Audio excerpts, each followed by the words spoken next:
Demarco Morgan, our correspondent, is there on the scene, and he has somebody who actually saw the crane collapse. Demarco.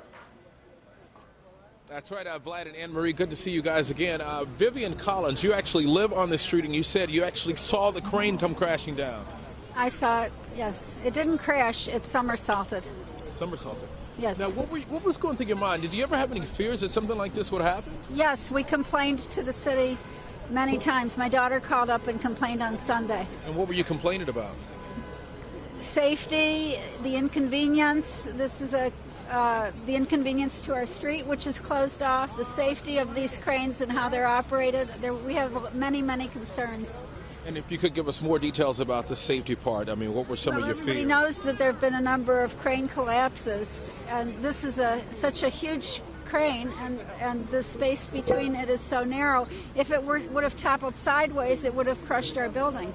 And again, you said you live on this area. If you could talk a little bit more about what you saw. I said it came crashing down. No, you said no, it was the complete opposite. Okay, here, they apparently wanted to move the crane to the east. They inched it forward, and they couldn't do it. It was slippery. So they took big pieces of plywood, and they put it in front of the treads horizontally. They stacked up three or four pieces of plywood under each of the two treads.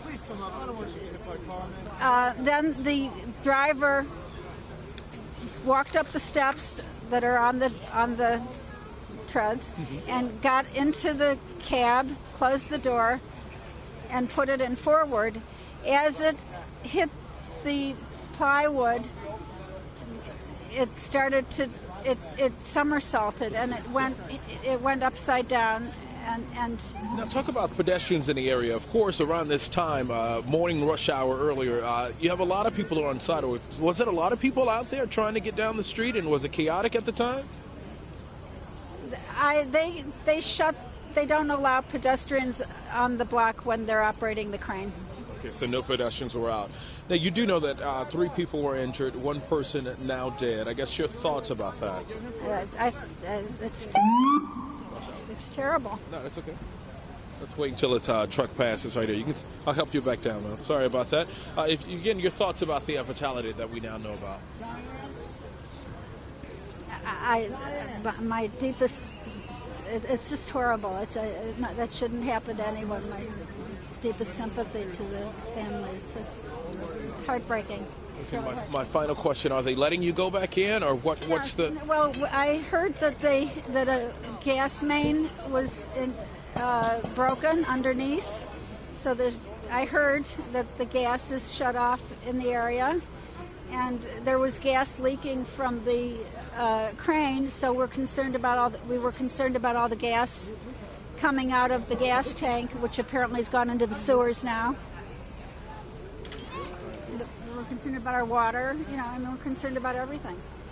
We're glad that you are okay, and of course we'll try to keep you posted as soon as we learn more information about this. And we want to talk to Demarco, you. just 1 second. Demarco, recording on camera. But thank you, Vivian. Demarco. Yes, go ahead. Hang on 1 second. Vlad may have a question for you. Yeah, yes. I just want to ask your witness there how far away she was from it, and did she ever feel that she herself was in danger? We know that this man who died was killed on the street, just walking along the sidewalk. Did she ever feel that she herself was in danger? Was she close enough? Which is a good question. Vlad, our anchor back at the studio, you said you stay on this street. How close were you to that incident there, and did you actually fear for your life? The red brick building? I was on the 4th floor of the red brick building.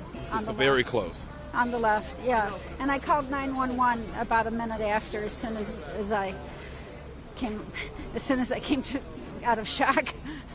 So kind of like threw you off your feet for a moment there. Well, I screamed. I just couldn't believe it. My daughter was getting ready for work, and her reaction was even stronger because she's been very anxious about this the whole time. She used to work for the city, so she came running. But I called 911. And I know it's a small block, but if you could put it into a little perspective for us, how many apartments would you say, or how many folks live on this street? Is it a large residential area, or mostly office building?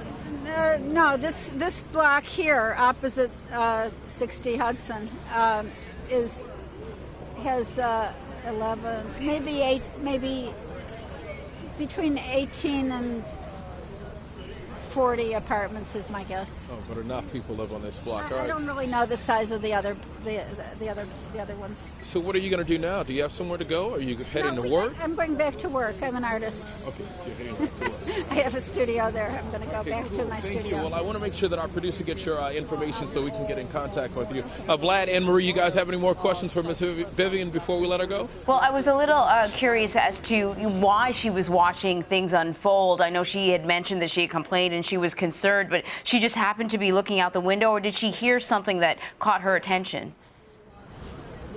Yeah, that's a good question. Did you just happen to be looking out the window, or was it something that caught your attention, the noise? Well, I check on it frequently when I'm there. I was getting dressed, putting my socks on, and So this has been a huge concern for you.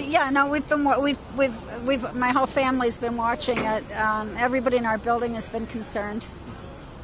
All right, thank you very much. Well, we're going to let you go so you can go off to work. But again, Cass is going to get your information so we can talk to you a bit later. But this is a story from a lot of people. This is the first hand account story that we haven't gotten this morning since we've been out here. But we've been hearing from a lot of people who work in this area who have basically, wanted to see what happened, but we're glad that they were in the right place at the right time and not here when this crane came crashing down. Clearly, that wasn't the case for a number of people who were injured, and that one fatality that we do know about. You may want to step up on the curb so you don't get hit by any of these cars right here. But again, people are talking about it. We spoke with one woman who works on this block. She said that she had stopped at the bank. She wasn't going to stop at the bank at the time, but something said, hey, stop now. She went to the ATM.